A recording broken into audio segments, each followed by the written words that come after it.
Bonjour groupe, alors petite vidéo en direct de mon balcon, une vidéo que je vous conseille de visionner avant de regarder le film Maurice Richard et de faire votre petit travail de cette semaine. Donc cette vidéo-là sert principalement à faire une mise en contexte au film Maurice Richard. Alors tout d'abord, le dualisme anglais-français au Québec et au Canada. Dans le fond, ça dure depuis très très longtemps, hein. Tu l'as vu en secondaire 3. Quel événement qui a lancé ça? Eh bien, c'était la guerre de la conquête.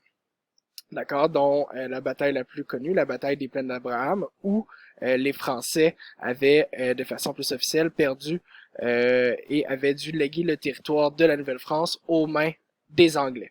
Dès lors, donc, le territoire va appartenir aux Anglais et va être dirigé par les Anglais jusqu'à temps que le Canada obtienne son indépendance en 1867.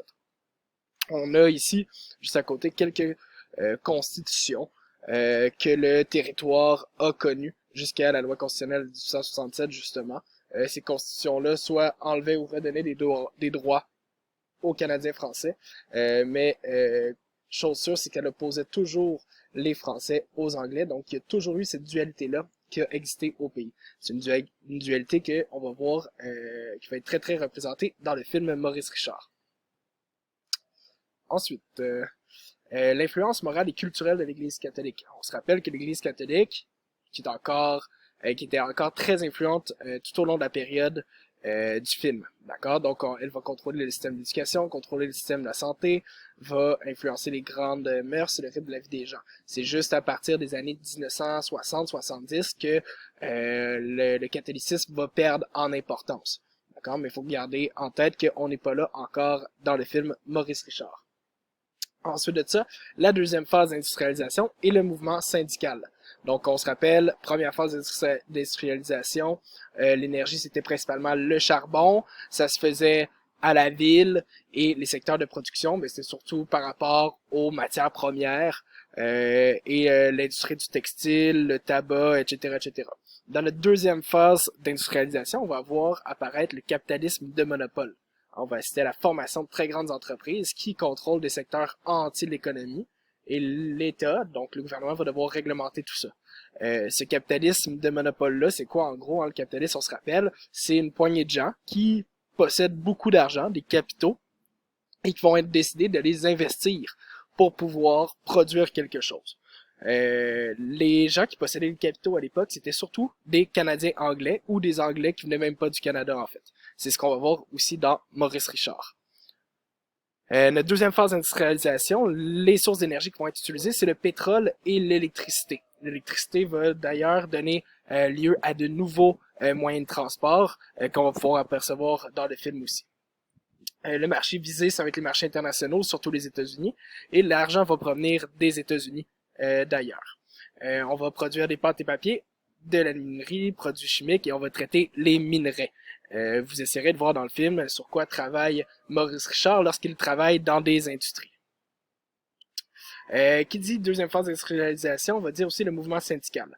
On se rappelle le syndicat qui est une union des travailleurs qui souhaitent obtenir de meilleures conditions de travail. Donc ça peut être des meilleurs salaires, avoir des horaires qui ont plus d'allure un petit peu, avoir des lieux de travail plus sécuritaires, un petit peu tout ça, donc les conditions de travail. À la base, les syndicats, ils vont apparaître aux États-Unis. Surtout. Et les Canadiens vont voir ces syndicats américains-là apparaître et vont être influencés par eux énormément. Ils vont vouloir eux aussi obtenir de meilleures conditions. Donc les syndicats américains, les premiers syndicats au Québec vont s'associer aux grands syndicats américains, justement, comme les Chevaliers du Travail, la Fédération américaine du travail. Après ça, va venir des syndicats québécois, comme le syndicat catholique. L'Église catholique va fonder le CTCC, la Confédération des travailleurs catholiques du Canada, pour contrer l'influence des syndicats américains, justement. C'est quoi les mouvements syndicaux? Qu'est-ce qu'ils peuvent faire, ces gens-là, une fois qu'ils sont syndiqués, pour obtenir de meilleures conditions de travail? Eh bien, c'est faire des grèves. Un arrêt de travail, donc dire, ben nous, on travaille plus tant et aussi longtemps qu'on n'a pas les meilleures conditions de travail. Et il y a d'ailleurs plusieurs grèves qui vont prendre place au début des années 1900. Ces grèves-là, ils étaient illégales par contre. D'accord? C'était quelque chose qui n'était pas légal en tant que tel. C'était un moyen de pression que les employés avaient sur leur patron pour pouvoir obtenir de meilleures conditions. Mais je te laisse deviner que moindrement qu'un employeur voyait que ses employés voulaient obtenir de meilleures conditions, qui commençaient à s'unir, à créer justement un mouvement syndical, ben ils vont réagir beaucoup, ces employeurs-là, puis ils vont s'arranger justement pour pouvoir stopper ce mouvement-là. Donc plusieurs lois qui vont surgir grâce à ces luttes-là. Donc en 1907, la loi des établissements industriels, la loi des accidents de travail qui prévoyait l'indemnisation des ouvriers victimes d'accidents de travail, bureaux de placement gratuits sont créés pour aider les travailleurs à se trouver un emploi.